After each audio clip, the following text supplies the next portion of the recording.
it. You're not on anymore. Good evening, everyone, and welcome to Culinary Adventures, our second virtual event via Zoom. I'm Carol Beldine, Chair of President Circle. We're going to start off the evening giving you some helpful information to help guide you to get the most out of your viewing experience. We just wanted to give you some brief Zoom etiquette. When we start the presentation, just please mute your microphone, which is on the bottom left-hand corner of your screen.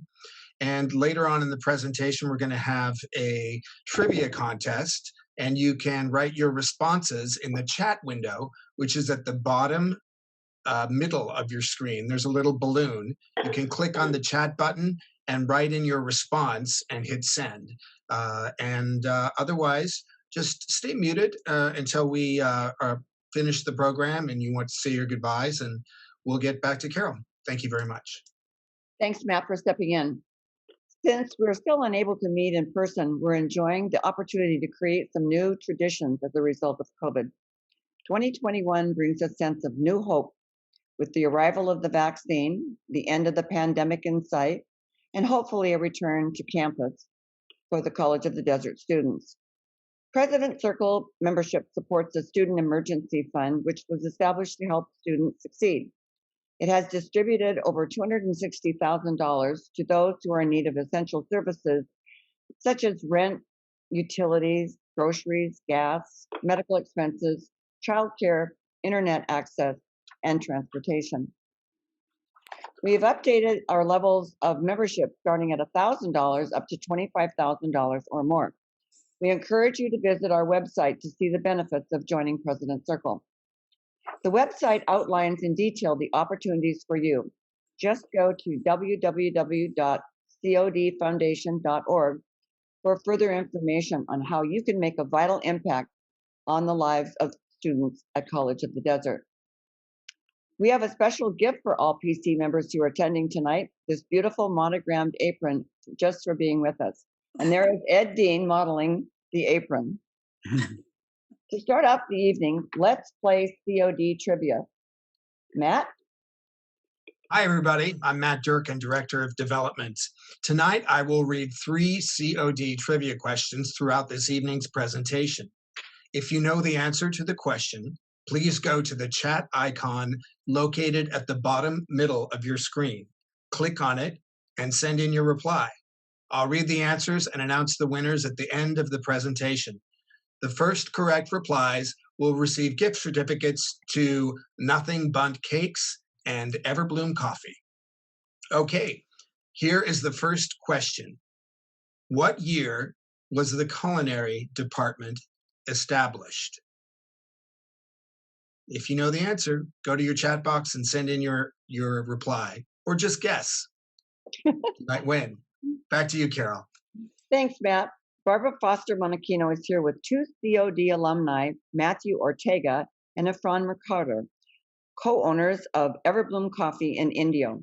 Barbara. Thanks, Carol.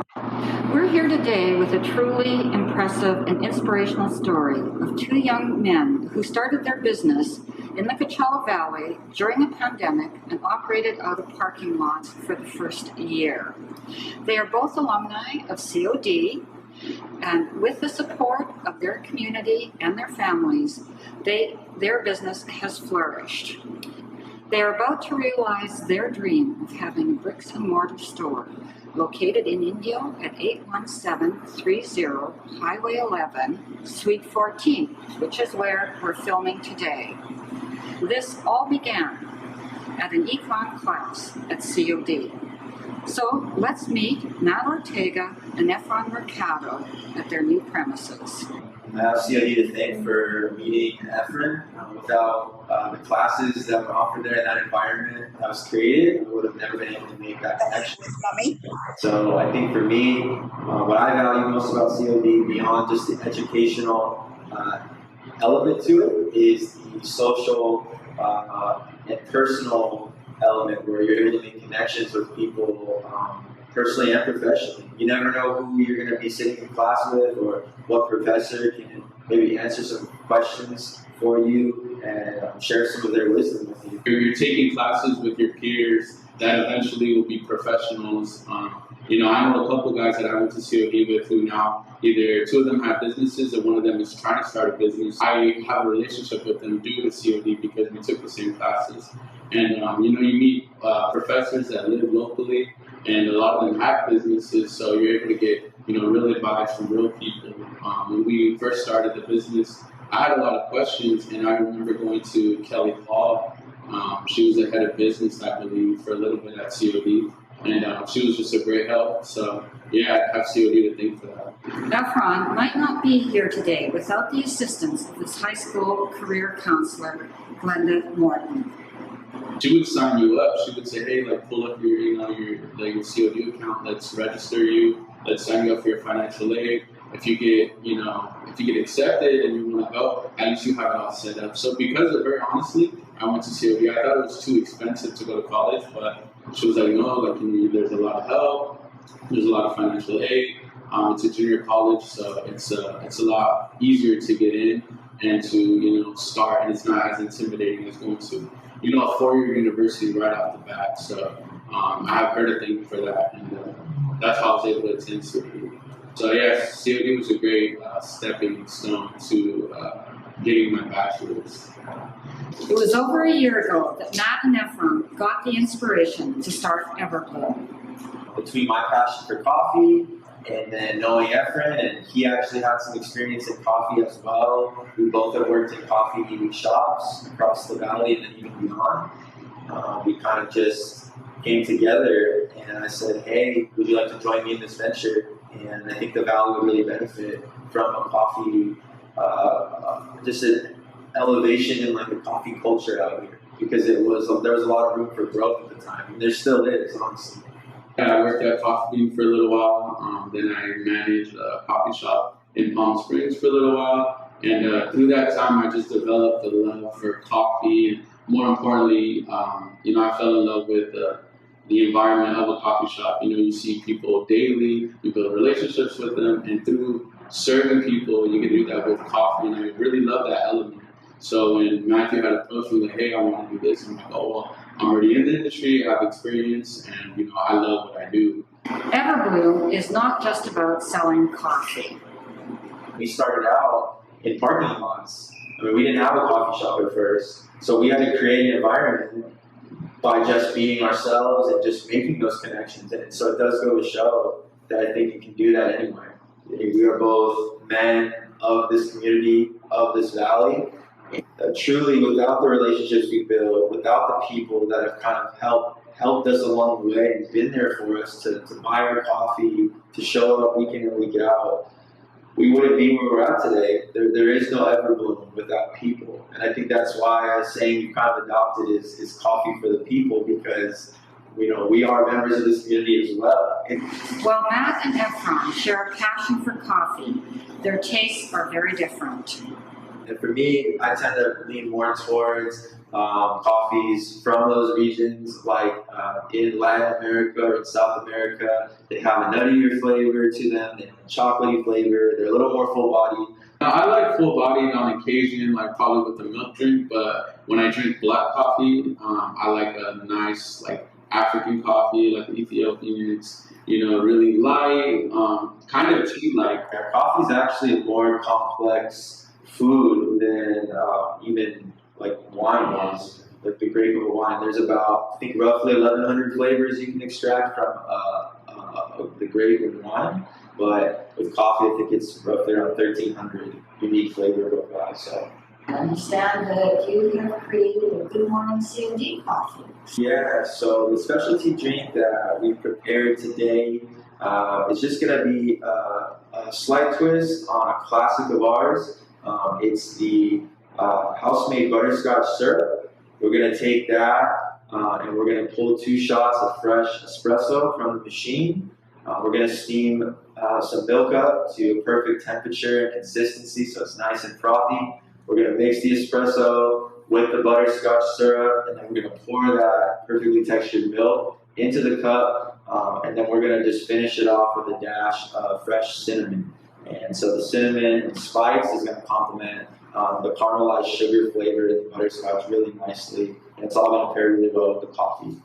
Thank you, Matt and Efrain, for joining us today and sharing your story with us. It's good to know that the spirit of entrepreneurship is alive and well in the Valley. On behalf of the Foundation, we thank you again. And now, back to you, Carol. Thank you, Barbara, for that presentation, and good luck to Matthew and Efrain. We're now ready for another trivia question, Matt. Thanks, Carol. Here is the second COD trivia question. Who was the founding chef of COD's culinary program? This is a tough one, so I'll give you a hint. His name rhymes with belt. Okay, back to you, Carol. Thanks, Matt. Marlene O'Sullivan is here with some very special guests. Marlene? Welcome to Casuelas Cafe on Highway 111 in Palm Desert. We're here this afternoon with Ray Rodriguez, the co-owner of the restaurant, who also is a COD alumnus, and Chef Gustavo.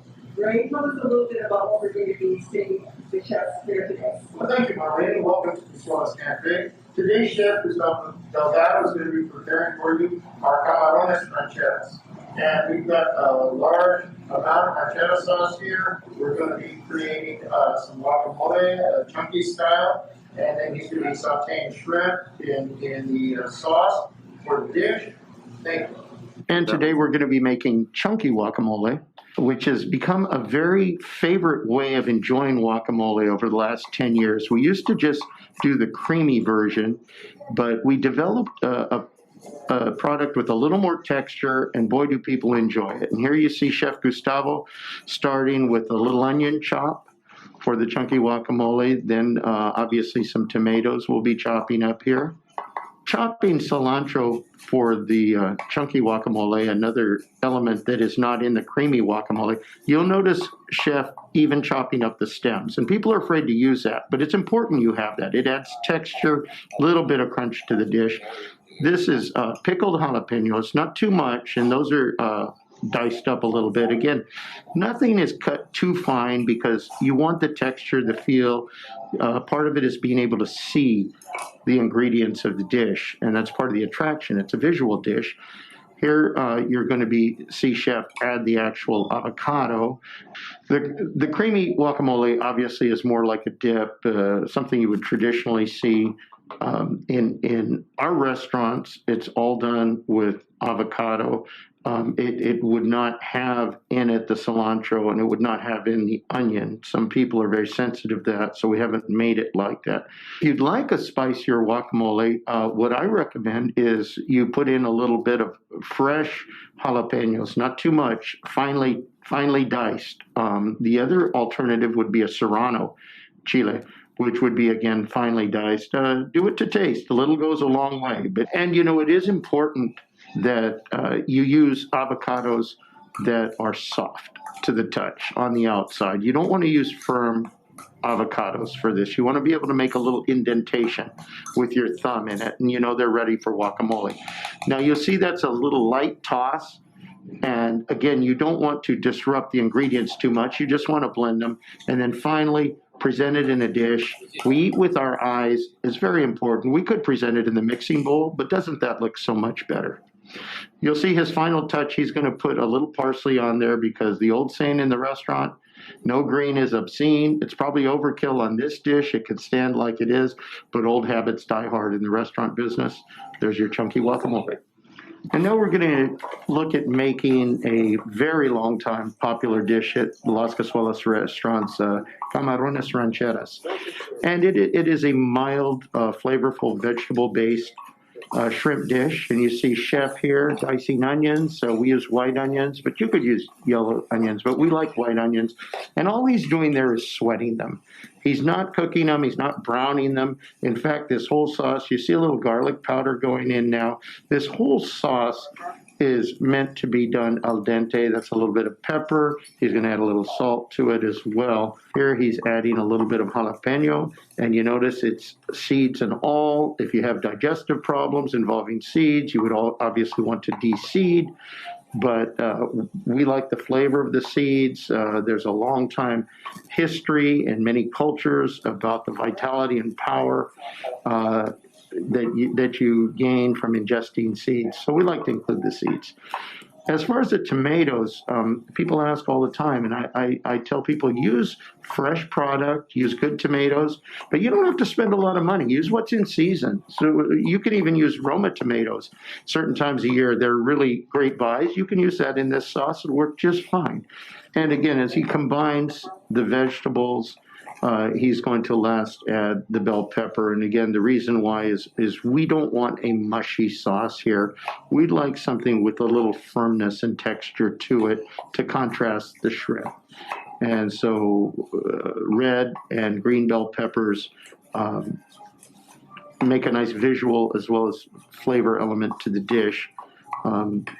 A lot of people don't know that green bell peppers, most of them become red or yellow bell peppers. Not all of them anymore with all of the top farming techniques, but people ask me all the time, what's a green bell pepper? I said, well, it's a little bit of a young one is what it is, and then it will change colors often. And again, we're cooking this over a slightly below medium heat because the idea is not to really get anything anywhere near a boil. And we're adding now tomato puree. We think that works well with this dish. It combines well, and it adds a nice flavor that the other tomato products not. We're going to have to dilute the sauce just a little bit so it becomes a sauce. We'll be adding some water to this, and that will also slow down the cooking process as well, so that we don't overcook the nice fresh vegetables we put in here and fruits. And chef now at this point is fairly done with the sauce. As soon as it comes up to temperature, he's going to taste it and he's going to check for seasoning because you saw him, and he's going to see anything else that needs to be added. And that's where your skill as an artist comes in. What do you like? What do you think your guests will like? And you adjust the seasoning accordingly, combine, and this sauce is ready to go. And now we've made our sauce for our camarones rancheros, and now we are going to saute the shrimp. And we ran into a little bit of a fun time doing this, and we had other takes we could have used, but decided to use this one because Marlene and our cameraman Leighton thought it was a good learning experience. For those of you at home, not everything goes perfect every time in the kitchen, and you'll see here after multiple takes, we got the pan a little too hot. And you're going to see we have fire. This is not, don't try this at home. You've all seen the videos where the sprinklers fall on the poor kitchen guy. We didn't get to that point, but we got a lot of heat going right now. When you have a lot of heat going and a sensitive product like shrimp, you have to work quickly. Gustavo's obviously a trained professional. He knows to get the pan, start moving the product around quickly to save the product. Normally you wouldn't cook it quite this hot. He's adding a little salt there. And again, the whole idea, if you're running hot, you got to keep the product moving. And you're going to see not only does he keep it moving in his hand, but he'll actually bring in the sauce earlier than we would in this dish. Normally, we wouldn't bring in the sauce until it was pinkish on both sides. We don't want to overcook the shrimp, and then we want to add the sauce. But here, because we're running so hot with the flame, we brought the sauce in early, which is going to slow down the cooking process for the shrimp. And he's going to end up being able to save this dish and really making it wonderful. And so you see where we're at now, where he's just making sure the shrimp is cooked and cooked off. He's dicing a little bit of parsley for garnish. And again, now he's got the dish right where he wants it. He's checking each shrimp to make sure that they are cooked through. And we were able to have a nice light show. There were about 6 of us around this when it happened, and we had a good time. It was exciting to see, and it was nice to see Gustavo in action. And again, at home, not everything's going to go right, so be ready to move quickly. As he plates up the dish, we use 14 shrimp, medium-sized shrimp, good-sized shrimp, as you can see in our shrimp dishes at Casuelas Cafe. At home, if you don't want 14, use 6 or 7 jumbo shrimp, and that makes for a nice presentation as well. But we find people like volume. And there you have a beautiful camarones rancheras. We serve it with some fresh vegetables, some Spanish rice. You have many accompaniments you could do with that. You could do diced cucumbers, sliced cucumbers. You could do grilled vegetables. And there you are to enjoy. Thank you, Gustavo. Great demo. I'm looking forward to experimenting at home. Ray, I know you have a large choice of specialty margaritas. What are some of your favorites? Starting on the left, we have the Margarita del Rey or Cadillac Margarita with the Grand Marnier float. Next, we have the Mango Margarita, very popular. In the middle, the clear-looking one, is the Skinny Margarita, made famous by the housewives of everywhere. Next, the Tamarindo Margarita. And finally, we had the Cucumber and Jalapeno Margarita. All these margaritas are waiting for you with our 2 victors. Alex and Frank are ready to serve you. Thanks, Ray. Now let's head over to the Cork Tree, California Cuisine, your fine dining restaurant at Cook and Country Club. Here we have Chef Giovanni preparing the chimichurri sauce or condiment side. Many ways to use this beautiful product that comes out of Argentina and Uruguay, at least the concept. It's a great match for meats, which we're going to pair it with today, but you can also match chimichurri with chicken or fish or even vegetable dishes. It's a beautiful cold relish type addition. We're using after the shallots were diced, we're using a red bell pepper. Small to medium is all you need for this dish. Just use half of one. We use seeds in everything. Again, we like the texture and the flavor they bring to the chimichurri. One of the things we do at the Cork Tree that you don't see a lot is we use a little bit of serrano in ours. We don't use oregano, which is a traditional dish. We like the idea of just a little bit of finely chopped serrano in there. We think it gives it a little more distinctive flavor. And here we have our filet, and you want to have your meat out of the refrigerator for about an hour before you cook it to get it to room temperature. You want to make sure it's dry, pat it, make sure it's not wet, and then you can season it before it goes on the grill with salt and pepper, whatever you desire. That's what we use, light seasoning. We use top quality beef, so we want the beef to really speak for itself. And it's very important to brush your grill or your pan with an oil that can handle high temperatures. A simple vegetable oil will do it, but stay away from the expensive olive oils for that. They burn at a lower temperature, but make sure and brush your grill or your pan with a good quality vegetable oil. When we remove the meat, when it is cooked, you want to set it aside and let your meat rest for 5 to 10 minutes again, because you want the juices to get back into the beef. They tend to distress and run towards the edges of the meat when you're cooking. That's why you'd never want to push down on a steak or really cut into it. You're going to lose flavor, you're going to lose moisture, you're going to lose those savory juices that are so mouth-watering from a nice cut of beef. And then the whole key is you want to make a nice angled cut like you're seeing Giovanni make to expose the beautiful medium rare inside. And then we're going to drizzle the chimichurri on top. I tell people, if you're making this at home, maybe about 4 or 5 ounces per person. You can use bigger pieces, but the smaller ones cook quicker. They look just as beautiful laid out. And there's nothing wrong with having a little left over for some love the next day. But this will be a nice starter at home for your surf and turf, and be a nice surprise for people. They're not used to getting something of this quality right off the bat. Here at the Cork Tree, we're going to show you how we plate it up, because you can actually make a meal out of this with our tavern filet with chimichurri in our lounge. And so we add mashed potatoes to it. But you can see, imagine just rows of this at home to start off a party. People would be thrilled. Chilean sea bass is really more of a stage name for this fish, because the real name is Patagonian toothfish. but it proved not to be that marketable with that name. So like many fish, they took on the sea bass moniker. There's other sea basses that are on the market that are not sea basses at all, like white sea bass. But most of the other fish are small. Even if they are like a striped sea bass that is indeed the sea bass family, they tend to be smaller fish in warmer waters. The Chilean sea bass, which we're using today, comes from very deep waters and can grow as they're big fish. They can grow as long as 7 feet long. And you can see they only produce the big, thick steaks that you're seeing, up to 2.5 inches in height. And that's what we want for this product. A beautiful white fish, firm, flaky, delicious starter. Beautiful. And here we are with a beautiful piece of Chilean sea bass.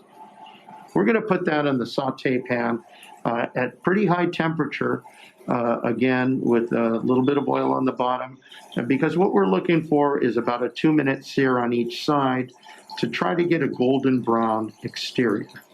And so that's all it takes, and then we're going to pop the sea bass into the oven, about 375, for about 8 to 10 minutes. And cooking with fish takes a little bit of patience, but you can see the beautiful product we're starting to get there with a beautiful golden brown color on top. And right into the oven now, and about 8 to 10 minutes.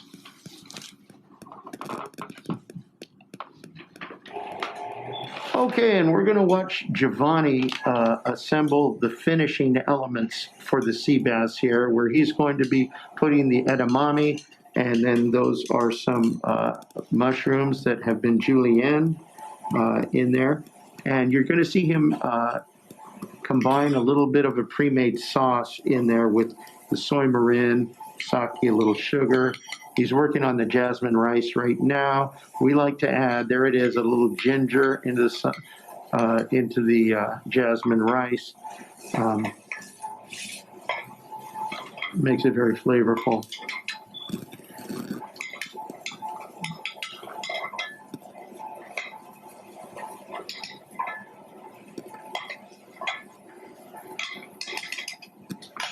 He's also got a little garlic in the jasmine rice. Here it is. That's a pre-made sauce. That's got the soy marin and the sake. It's cut with a little bit of sugar and a little bit of water. And that's kind of the secret sauce of this entire dish. You'll see he's going to add some butter into this. We don't do this in a lot of our dishes, but this is a rich sauce. And we want it to really stand out. And you can see we're cooking this on a very high heat, because what we're trying to do is we're trying to get the sauce to thicken. You don't want a watery sauce over this sea bass. You want a thick, if you can think of in terms of the Mexican restaurant we looked at, more of an enchilada style sauce consistency. It wants to be a thick sauce. It's got a sweet element to it, and you don't want it running everywhere. So he's trying to cook it down to get a certain consistency there, and that's why the high heat.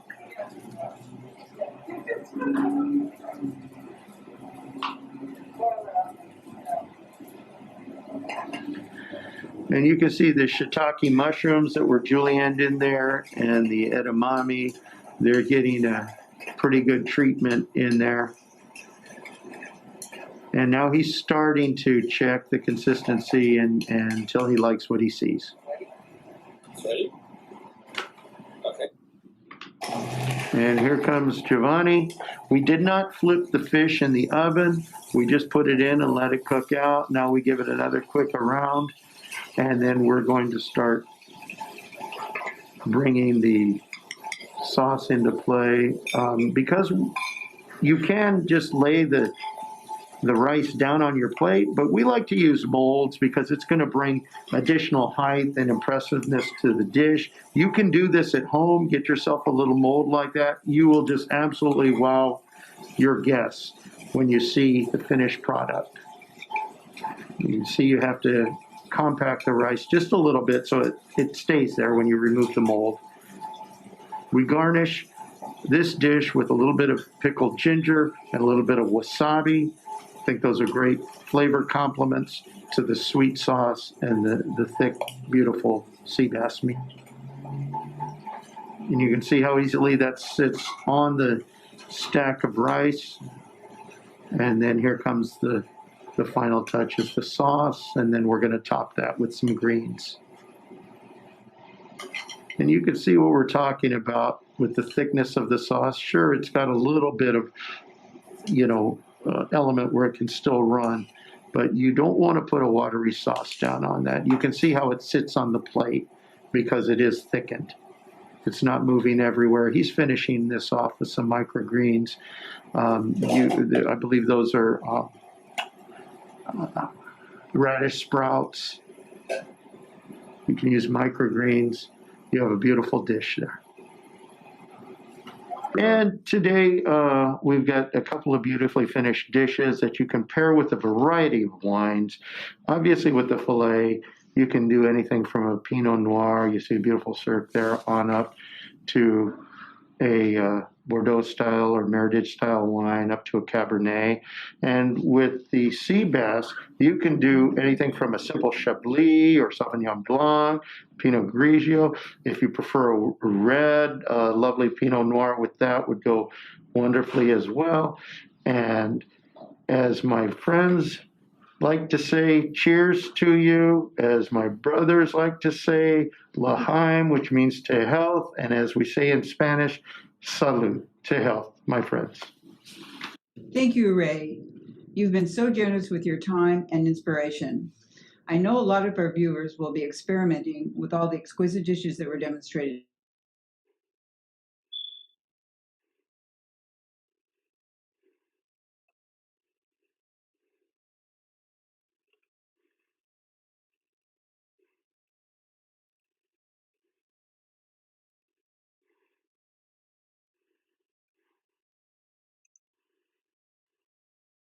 So, Carol, are you ready for me? Actually, Marlene, you're going to introduce Monica and Right. Joaquin and Right, but we're gonna bring them up on the screen, aren't we? Yep. Okay, so let's bring them up.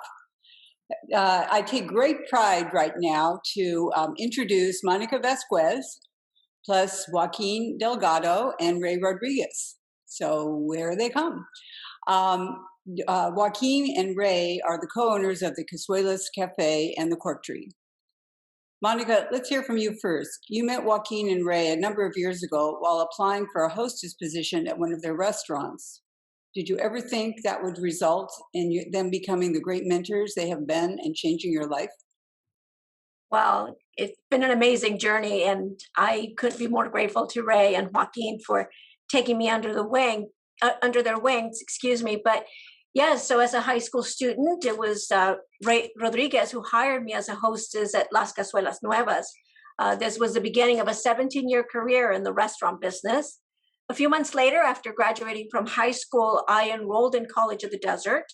At the time, I didn't know where my college career would take me. All I knew was that an education was my ticket to a successful life. I was the first in my family to attend any type of higher education, so everyone had high hopes. A year or so later, I became a single parent to my firstborn. I continued to enroll in a class, skipping a semester here and there, until reality sunk in that I had to put my education aside to raise a family. Luckily, the Delgados and the Rodriguez families never gave up on me. They helped me propel a pretty successful career in the restaurants, working my way from hostess to server, bartending, and finally in management. All along, they continued to encourage me to go back to school. But it wasn't until a few years later, with the birth of my second son, that I realized it was time for me to finish school. With the encouragement of my grandmother, who has been my backbone, always encouraging, and opportunities presented to me by the Delgados and the Rodriguez, I returned to CAD full-time and completed an AA in 2000. College of the Desert offered me so many opportunities to finish school. I could not pass on them. From financial aid to a book lending program, the opportunities provided by their programs gave me the oxygen I needed to complete my degree. Along the way, thanks to both the restaurant and school, I built great relationships with some of my professors. To this day, I cherish their teachings and advice.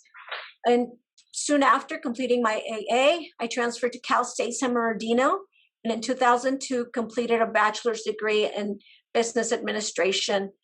In 2005, I retired from the restaurant business and moved to a new career path, married life and fundraising.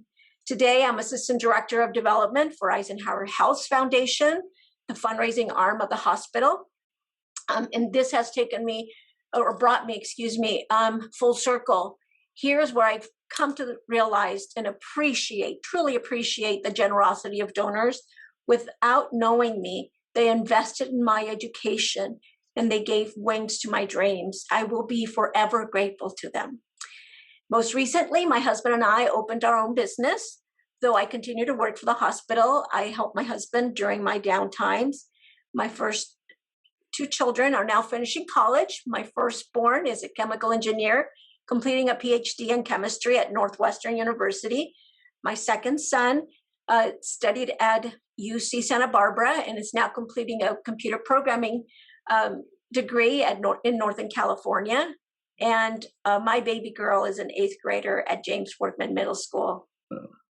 And certainly I couldn't have accomplished any of this without the support and the encouragement and the mentorship that Ray and Joaquin, had in me all these years. So truly appreciate everyone in the audience. Monica, thank you so much for your wonderful success story. It's one that should be shared again and again for sure. Thank you. Joaquin, your family became part of the heart of the Coachella Valley when they opened the Casuelas Restaurants in the 1950s. I also know that you and your siblings attended COD and that you served on the board of trustees for the college in the early 90s. Can you tell us more about that and how introducing COD to young people has been important to you? Yes, certainly. Thank you, Marlene. Yes, I went to College of the Desert from 1967 to 1969. And, I had a wonderful experience there. One thing that I really relished about my time there was the quality of education there. Back then, and I'm not sure now, but there were many classes that were taught by professors with PhDs in their field. Many had come here to the Coachella Valley, perhaps to retire, but they found out that they could maybe teach part-time at the community college level. And that was great for them, and it was wonderful for me. I really had, like I said, a wonderful education there, and it really prepared me for your college experience. And after I graduated from college, I came back to the desert, and in 1993, I was appointed to the board of trustees at College of the Desert. I learned many things on how to run a large institution with such a large budget and so many moving parts to it. Dr. David George was president, and he was a wonderful man and wonderful president during my tenure there. And I learned a great deal from him, and I'm very grateful to him. He was pretty much my mentor then. Not only Dr. George, but also Jackie Suet and Chuck Hayden were wonderful board members who helped me to gain experience at the board level there. You mentioned how important it is for me to introduce COD to young people, and I find it very important since I'm in a position where I come in contact with my employees. I'm able to stress to them the value of a good education. I have encouraged many employees to enroll in the nursing program at COD. There will always be a demand for nurses here in the Valley. And if I hear of a good worker who's maybe good with their hands, I certainly will tell them perhaps maybe you should try an automotive program, or maybe even the golf course management program. But my favorite, of course, is the culinary program, not only because of the excellent program that it is, but it keeps the my employees, in the field, in my field of expertise, where if need be, they could always come to me for questions or guidance or anything else that they may have. I always keep an open door policy, and when I do see an employee that goes on and continues with his or her education, and succeeds at the next level, much like Monica has. And it really gives me a thrill and makes me so proud of them. You know, there's an ancient African saying of which Hillary Clinton borrowed for a book that is entitled "It Takes a Village," ... And then, you know, you fill in the blank. It takes a village to raise a child. It takes a village to create a safe environment, or it takes a village to educate a person. But sometimes it just takes one or two persons to encourage and support someone to continue to go to school or learn a different skill or a trade. Some people need that person who believes in them to help them show the way. And that is a mentor. And you find that at the COD level, whether it's the teachers or the counselors or even their peers. And I will always recommend COD because of its important contributions to the community. Thank you, Joaquin, for those beautiful words. Your generosity in opening up your heart and restaurants to us has made for a very special evening. Now let's speak with Ray Rodriguez, also a COD alumnus with a lot of history in the Coachella Valley. Ray, tell us about some of your experiences at COD and how giving back to the community has shaped your life. Well, thank you, Marlene. College of the Desert is truly woven into the fabric of my life. Beginning as a young boy in the late 60s, watching through elementary school eyes, a trip to a COD football or basketball game was like going to the big leagues for a kid.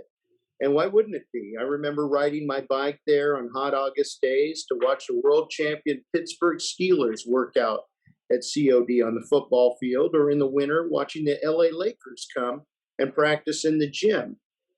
It was an amazing place for a young man.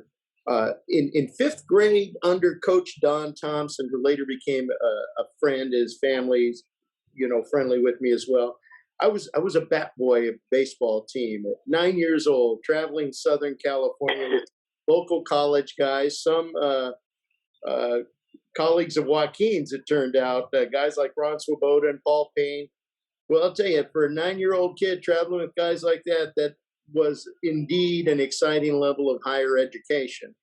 In the 70s, my father was a career educator. He also taught adult education classes at COD. My mother completed a business management program there, helping her to an incredibly strong career with GTE in business. I attended COD, as did my wife, Kathy, my children, and numerous employees of our businesses, as Joaquin mentioned. There can be no overstating the fine work done at College of the Desert in helping non-English speakers learn a very difficult language. It's awesome watching dreams launched and furthered at College of the Desert. As the campus grew, so have our connections. I remember Cork Tree opening chef Hervé Glenn participating in a cuisine program hosted by the new library. For years, Casuelas Cafe has done a huge annual staff luncheon, first in the Hill building, and then it grew so big we had to move it to the gym.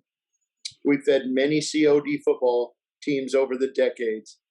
Years ago, we were also thrilled to cater a large fundraiser for the COD Foundation in order to show off the new cafeteria. I recall many efforts involving Passport member John Marmon. More recently, I recall events at the Craven Student Center, retirement parties on our own Zocalo patio at Casuelas Cafe, and even fundraisers for people who are running for the board. On a personal level, how I miss John Marmon, Coach Garcia, and Professors Thu and McDermott. They made such an impression on me with their lessons. I like Monica and Joaquin, was fortunate to attend State University and 2 private universities, but the lessons I learned at COD were as strong as any I felt everywhere and stick with me to this day. Finally, my first concert experience was at College of the Desert in 1974. 14-year-old kid on maybe his first date to watch the Ike and Tina Turner review. They electrified a sold-out crowd in the gymnasium. And since we're easily the 2 youngest in attendance, people were kind enough to let us mosey our way to the front of the stage, where we witnessed one of the greatest rock and roll shows in history. Perhaps not so coincidentally, we culminated a 20-year effort at Casuelas Cafe, opened up our own modest stage 3 years ago, where we feature local talent, many of them COD students.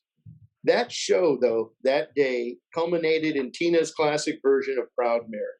Coincidentally, Mary being Joaquin's mother and my mother's name as well. But it's a great metaphor for how I feel about COD. In that song, just like it's COD, you can start it out nice and easy, and then you can take it anywhere you want to go. Count me a fan of College of the Desert. Ray, you hit a home run with those recollections. Thank you. Monica, Joaquin, and Ray, thank you all again for being part of this heartwarming and tummy-warming evening. And now, back to you, Carol. You're muted. Carol, unmute. Sorry about that. Thank you, Marlene. That was very enlightening, and I learned a lot. By the way, I've made the chimichurri sauce twice, and it's absolutely delicious. Our next guest is Katherine Abbott, the Executive Director of the College of the Desert Foundation. Katherine. Thank you, Carol, and thank you everyone so much for being here this evening. We are delighted to bring you a sneak peek of the Child Development Center and the new Indio campus. We, as President's Circle members, you will be the first to see the actual renderings of College of the Desert's expansion campus to support students in the East Valley. It's my pleasure to introduce to you Executive Director of Bond and Facilities Planning, John White. John is responsible for oversight of a 5-year construction plan and district long-range facilities planning. He is a member of the California Community College Chancellor's Office Climate Change and Sustainability Executive Committee, say that 5 times fast, and he is an active member of the Society for College and University Planning, and is currently a doctoral candidate in the Community College Leadership Program at Kansas State University. Welcome, John.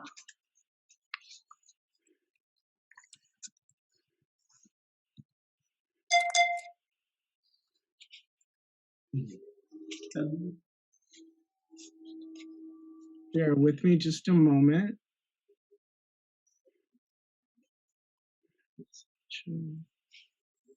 Okay. So I'm very proud to be here this evening with College of the Desert, and we're very enthusiastic about what we're doing, our newest facilities in Indio. So let me explain that the Indio Center launched in 2014 with the opening of its instructional building. And since that time, enrollment has increased significantly in the East Valley, and a second instruction building and a child development center are now in design. They're well on their way, with construction is to begin as early as March of next year, and completion of the expansion of the instruction building in late 2023, and the child development center following in summer of 2024. Excuse me. So new and expanded space will accommodate classrooms, teaching laboratories. The facility also will host numerous other activities that feature the community, including blood drives, food drives, special learning events, such as the annual robotics workshop, and a community favorite is Day of the Dead activities, providing instructional and cultural programming. This elevation shows the new main entrance to the instructional facilities. This image shows the outdoor pavilion, which connects the older instructional building with the new building that's planned. This outdoor space will be perfect for a large array of outdoor events, both related to instruction and for the community. The design of the new facility incorporates mid-century modern architectural concepts and reinforces the college's brand and image. A third floor makerspace can be used for a variety of educational and activities and functions. It's really going to be a beautiful spot. The ground level of the new instruction facility is welcoming, and students will be offered numerous student services.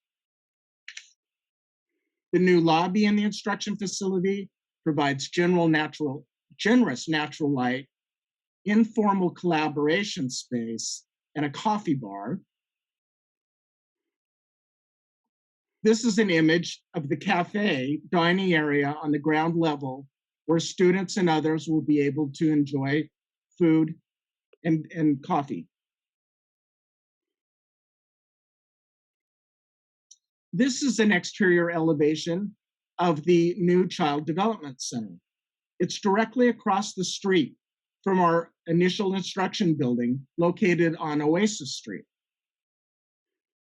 This is another view of the exterior of the new Child Development Center, and it demonstrates the complementary design and integration of that design with the other Indio Center facilities. This slide shows the interior hardscape and landscape for the children's outdoor space using interior courtyards and beautiful plantings and trees.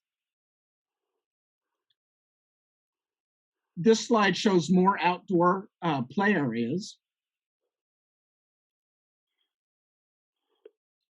This slide shows one of the interior spaces for the children. And here's one last image of some of the interior learning space. So I want to thank you very much for inviting me to talk to you this evening. We're really hope that you enjoy these facilities, and we appreciate your support. So I thank you very much. And thank you, John. How exciting it is to see College of the Desert touching almost every corner of the Coachella Valley. Although COVID has preempted face-to-face instruction, what it hasn't done is mitigated the college's work to continue transforming lives of students pursuing their educational goals. It's time now for our third trivia question. So back to you, Matt.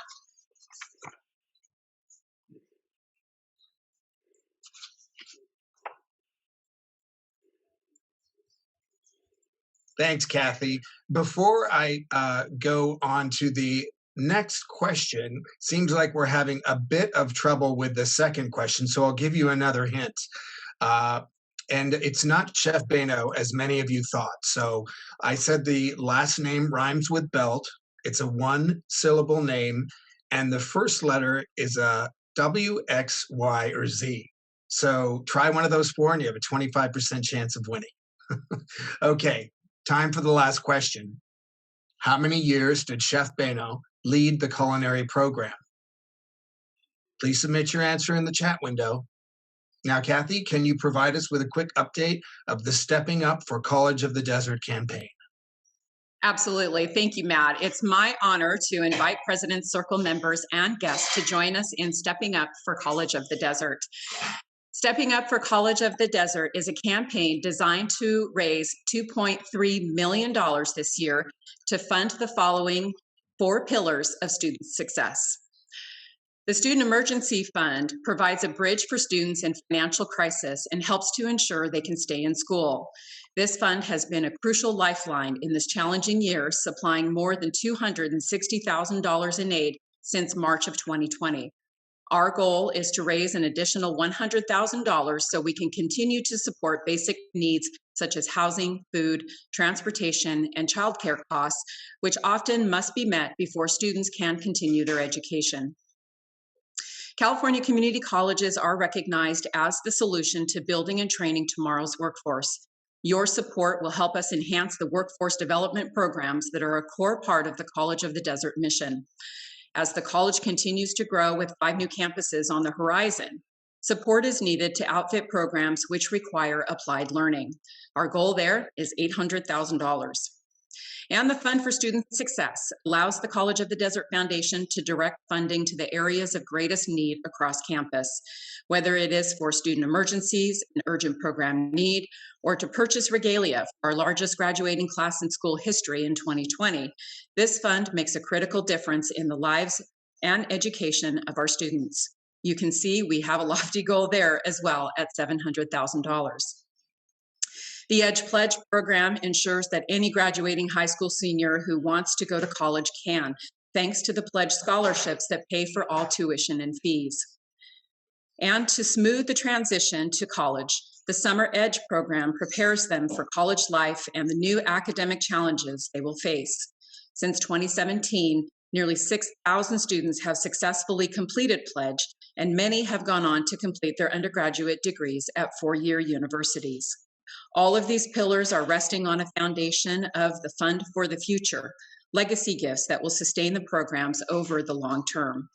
By contributing to Stepping Up for College of the Desert campaign, you will be transforming lives of students and providing opportunities for success that would not otherwise be available to them.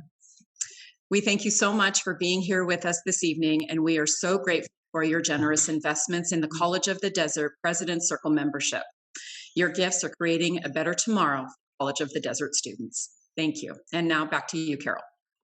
Thanks, Kathy. Now let's get back to Matt for the answers and the winners of COD Trivia. Thanks, Carol.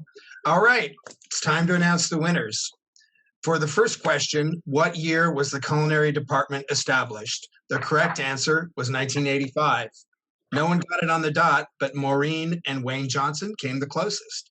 So congratulations, Maureen and Wayne. On the second question, who was the founding chef of COD's culinary program? Well, the answer was not Chef Zelt or Chef Yelt. It was Chef Welt. Congratulations to Marge Dodge, who got that correct. And the last answer, how many years did Chef Bano lead the culinary program? And the correct answer is 30 years.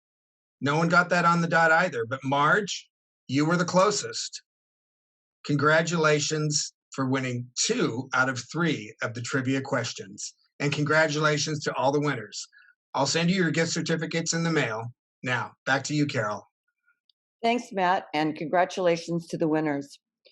We're fortunate to have with us tonight College of the Desert Superintendent President, Dr. Joel Kinnaman. We all received shocking news before the end of last year that in 2021, Joel will be retiring. Joel has been a constant at our President's Circle meetings over the last 9 years. I personally want to thank him for the extraordinary leadership he has provided this institution and the friendships he has forged with many of us. Joel has prepared a few comments to say goodbye and will also be introducing the interim superintendent president, Jeff Baker. Joel, thank you for being with us tonight. I just wanted to let you know how much we're going to miss you.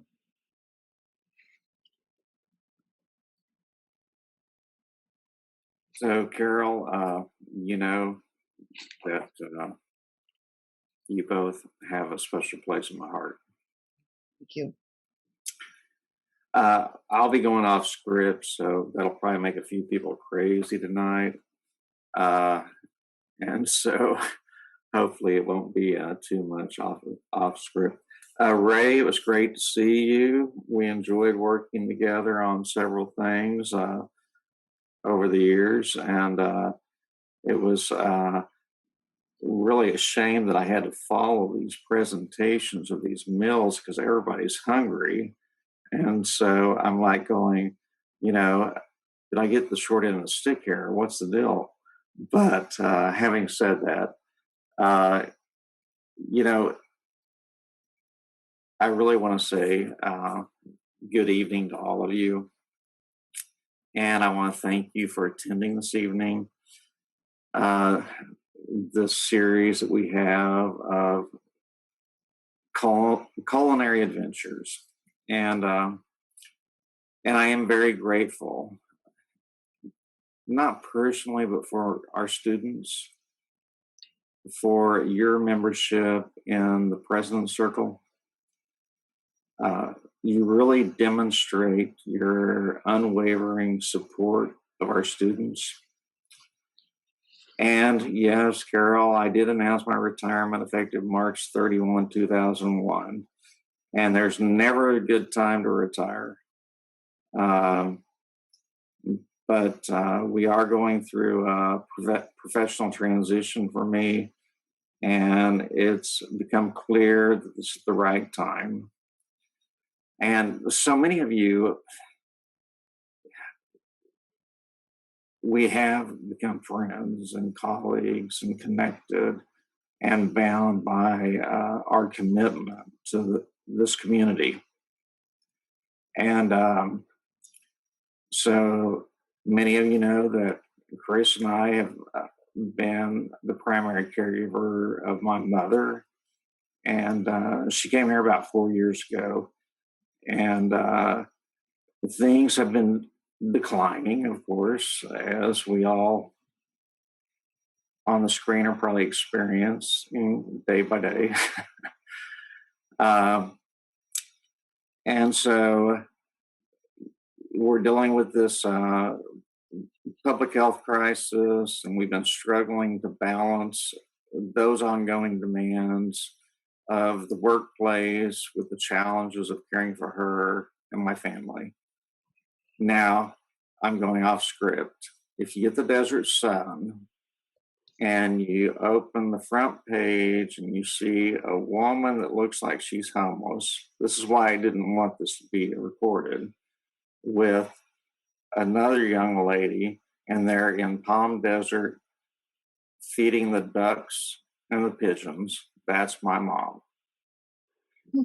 And so we're trying to, make sure that she is as happy and has the best quality of life that she can have right now. So we are reprioritizing what's most important to us. It's very evident that it's time for us to capture as much time as we can with her and with my father during this time period. But I will always be involved in education and the important work that we do. Chris and I are going to remain in the Valley. We're going to continue to live in Palm Springs. This will be our primary residence.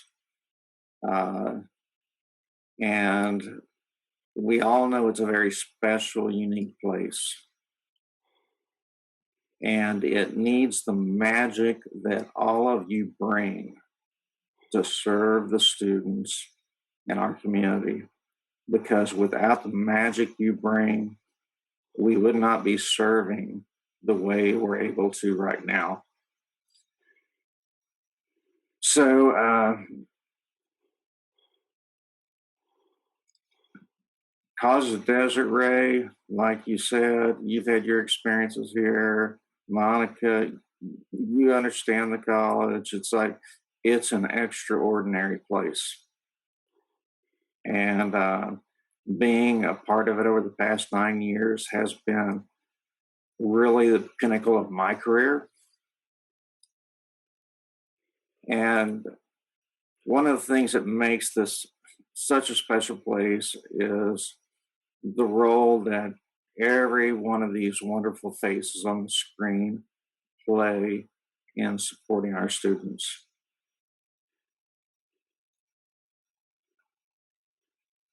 I don't think you have any idea how significant that is, unless you are one of our students.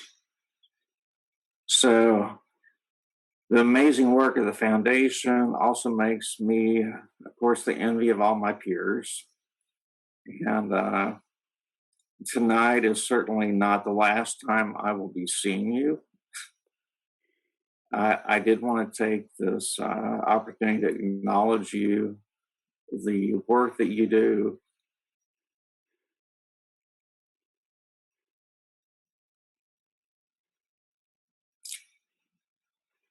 And let you know how appreciative I am of how you've supported me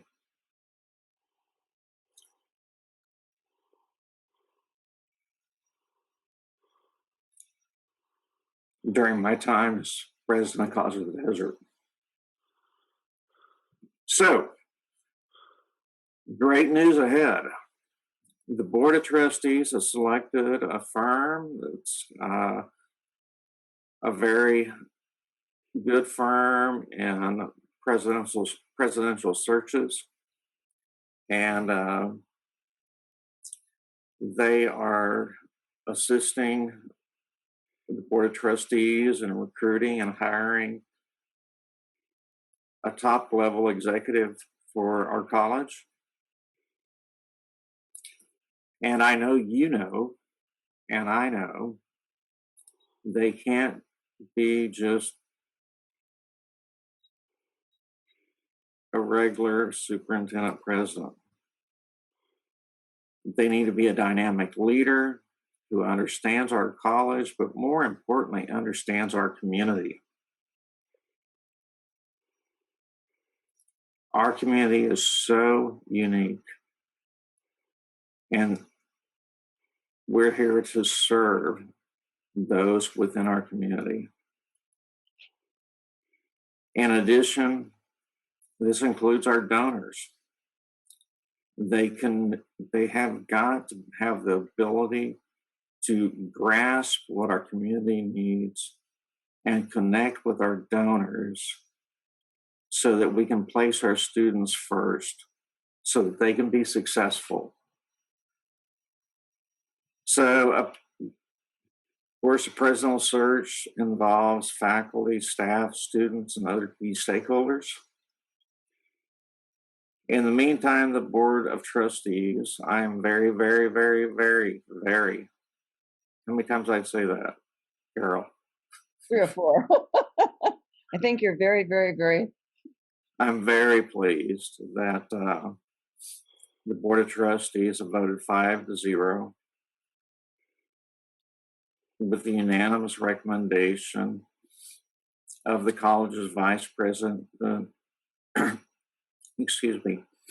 of the college's vice presidential leadership team, and offered Jeff Baker, vice president of student services, the position of interim superintendent president. And as the interim, Jeff has agreed that he's not going to apply for the position, the regular position of superintendent president. But Jeff has been a driving force in our award-winning student success initiatives. He's helped build a very strong executive team and been a key player in stabilizing the institution, paving the way for significant challenges we have faced, and making changes in counseling, student services, enrollment management, and instruction. And all this has resulted in greatly improved services and outcomes for our students. Jeff has served in several roles here at the College of the Desert. I've known him for over 2 decades, and he has the knowledge that's needed to support the work that at the college we need to do, and to support and partner with you at the foundation. Yeah. He understands our mission, and I am very confident, which makes me sleep now at night, that he will be a very enthusiastic leader, working with a very amazing team, that working with you and the Board of Trustees will continue to do remarkable things for this valley and for the people we serve. And let's hold that out as our beacon of light, as we do, and I shouldn't go here since it's taped, as we do divine work, soulful work, whatever it is deep down in you that knows that you're making a difference and you're throwing that rock out there in the water and creating ripples to make life better for everybody. So, Jeff, would you please share a few words with our President Circle members? Yes. Thank you, President Kinnaman, and good evening, all.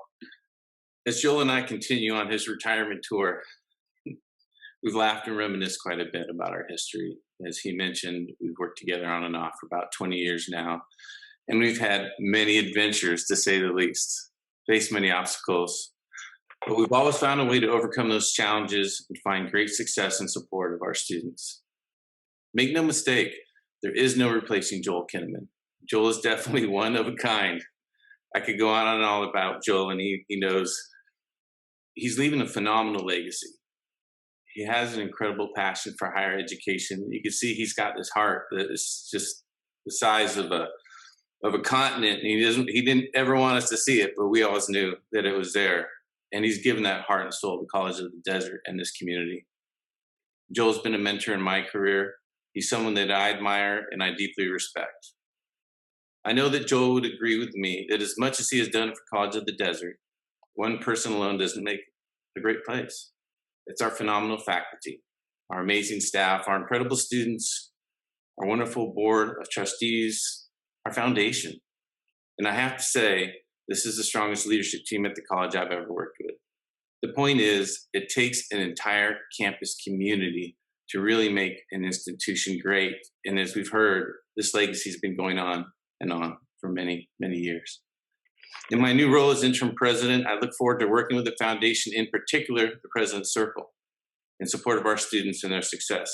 I thank you again for all that you have done for College of the Desert, helping to ensure that we remain a pillar of hope and dreams in our community, and that we continue to provide the highest quality educational services and programs for our students. So again, I'm very excited to have the opportunity to work with you. Thank you, President Kinnaman. Thank you to our Board of Trustees for their faith and support. And I look forward to moving forward with you. Thank you so much. Thank you, Jeff. We are looking forward to meeting you and working with you. Besides the Student Emergency Fund, your donation supports textbooks, student meal cards, veterans returning from active duty, student scholarships, and the President's Innovation Fund for advancing academic achievement. Your participation will have a lasting impact on the lives of students and the quality of life in the Coachella Valley. Please help us make a difference in the lives of students to ensure that they grow and thrive. Join President's Circle today. Your PC membership donation can be divided as you wish. For example, you can take a percentage of it and put it towards the Student Emergency Fund. Go to the website www.codfoundation.org for complete information on donating. Thanks to Ray, Joaquin, Monica, Matt, Matthew, Efrain, Katherine, John, Joel, and Jeff. A special thanks to Marlene and Barbara, who spent hours with the film crew, organizing questions and features. We are grateful to our videographer, Leighton Chin, who not only spent hours, he spent days filming and editing. Our behind-the-scenes producers, Julie and Ev, thank you for your remarkable work. Chef Bano was responsible for the COD questions, and they were tough. We also recognize Katherine and Greg Huff, who are new PC members and responsible for introducing us to Ray and Joaquin. Your help was instrumental in securing their participation. We also appreciate all of you supporting the businesses we have featured tonight. And thanks to all of you for joining us this evening. Stay safe, be well, and good night.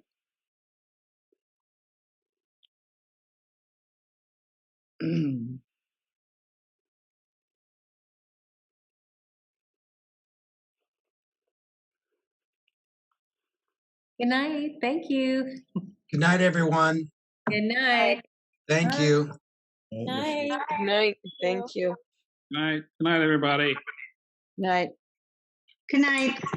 Good night. Oh.